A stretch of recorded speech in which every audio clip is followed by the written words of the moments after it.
360 степени веќе имаше пристап во просториите за заштитената или така наречена глува соба во собранието. Но тоа беше во септември 2022 година, кога изградбата не беше ниту почната. Ова се тие неколку простории кои што треба да се спојат, да се изведе еден минимален градежен зафат и тоа би требало да представува таа глува соба која што ќе биде единствена во Македонија со највисоко ниво на заштита за информациите. Тој, како што пратеникот Пренџов го нарече минимален градежен зафат, до таа 2022 година зад себе веќе имаше 4 пропаднати тендери. Проблемот се чини беше во парите. На првите 2 тендера, кога собранието имаше планирано 340.000 евра за набавката, не се јави ниту една фирма. Потоа парламентот ја крена проценетата вредност на 520.000 евра. Се пријавија заинтересирани, но понудите им беа повисоки. Тендерот кој успеа и со кој се изгради собата беше 6ти по ред. Работата ја заврши фабрика Карпош АД Скопје за околу 640.000 евра со ДДВ, речиси двојно повеќе од првично планираното. Објектот беше пуштен во употреба оваа недела. Што е глува соба и зошто е важна?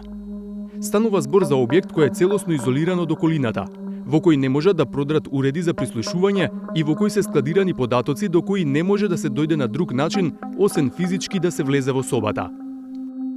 Во случајот на земјава, опремата ја купија меѓународните партнери и таа стоеше по магацини, додека собранието се мачеше да најде изведувач за градежните работи.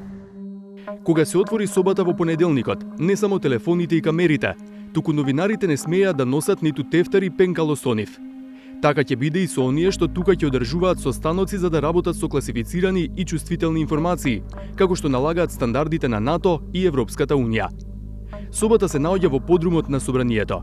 Во нејзината изградба се користени напредни технолошки мерки, а просторот е изграден со материјали што спречуваат неовластено следење и прислушување. Заштитената соба ќе може да ја користат пратениците што имаат соодветен безбедносен сертификат. Например, во неја ќе може да се одржуваат состаноци на членовите на Собраниската комисија за надзор над работата на Агенцијата за национална безбедност и Агенцијата за разузнавање. На тие состаноци, ако е потребно и ако бидат повикани, ќе можат да присуствуваат и луѓе од надвор, секако ако поседуваат безбедносен сертификат. Ако тоа го одобри собранието, во заштитената соба ќе може да се среќаваат и луѓе од безбедносно-разузнавачките институции, како МВР, АНБ и слично. Сеченото пуштање во употреба се случи во присуство на пратеници, амбасадори, директори на институции од безбедносно-разузнавачкиот систем. Заштитената соба е заеднички проект на собранието и Женевскиот центар за управување со безбедносниот сектор ДИКАФ, организација која со години работи на пошироката реформа на овој систем во државата. Оваа соба нека биде символ на нашите колективни напори и заеднички вредности. Тоа е повеќе од само безбедносен објект. Тоа е гаранција за демократскиот процес, место каде што може да се водат критични и критички разговори без страф од компромитација, обезбедувајќи одлуките за национална безбедност да се носат во средина на доверба и доверливост. Процедурите беа завршени во мандатите на претходниот председател на собранието Талат Џафери, а на отворањето му дојде ред сега кога прв човек на парламентот е Африм Гаши.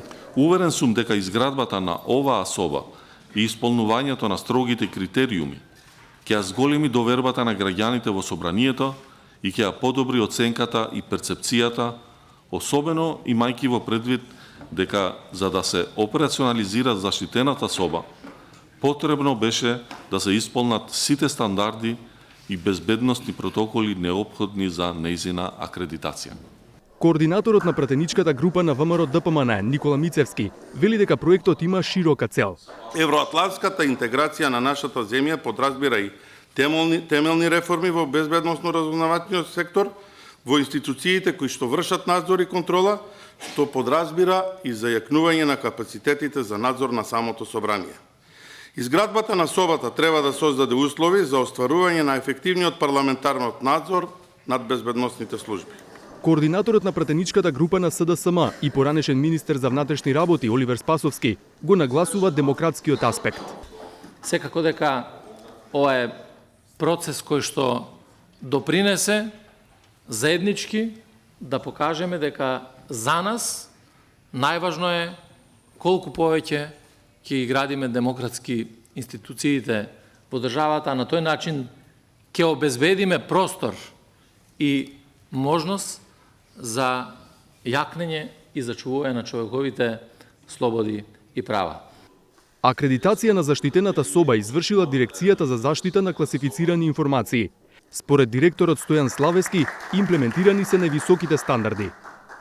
Тоа значеше градежно приуредување на доделените простории, вградување на така наречен Фарадеев кафес, со кој ќе се спречи неконтролирано електромагнетно зрачење, набавка на темпес опрема од највисок стандард, ниво А, набавка на уред за криптозаштита, поставување на филтри на електрична и вентилационата мрежа, набавка на сертифицирани безбедносни сефови, поставување на сертифицирани безбедносни врати, инсталирање на систем за видеонадзор, поставување на систем за детекција на натрапници, поставување на систем за контролиран пристап врз основа на биометриски податоци, како и развој на процедури за постапување на персоналот по разни ситуации.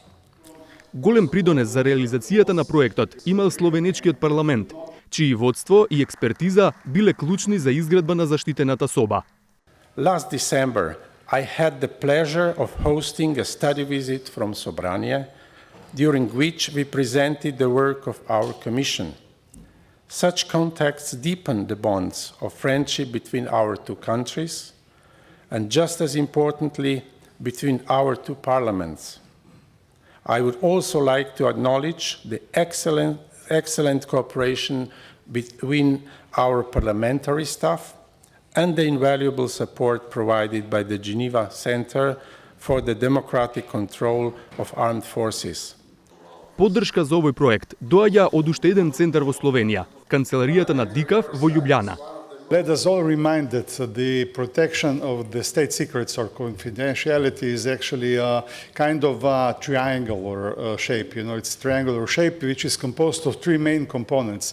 First component, it most of all, and one of initial that each and every country first built, is the legal basis for the protection of confidential data, and this is done in Macedonia a long time ago. The second angle of this triangle would be the technical one, which you actually achieved quite significantly today. But let me remind you the most important, the third angle of this triangle of confidentiality, which is us, the people, you know. Донатори во овој реформски процес се Европската Унија, Швајцарија, Шведска и Холандија. Швајцарската амбасадорка Вероник Улман рече дека целта е да се воспостави транспарентен и отчетен безбедносен сектор. Oversight is not just a procedural necessity. It is a fundamental safeguard for freedom, justice and the rule of law. It ensures that intelligence and security services operate within their mandate and serve the interests of the citizens and not only of the state. The DCAF program works to improve the regulatory framework, to create a conducive policy-making environment, and to build capacities of key institutions. По сите перипетии, државата направи уште еден чекор во исполнувањето на меѓународните стандарди за заштита на тајните информации. Патот сепак има уште многу за одење.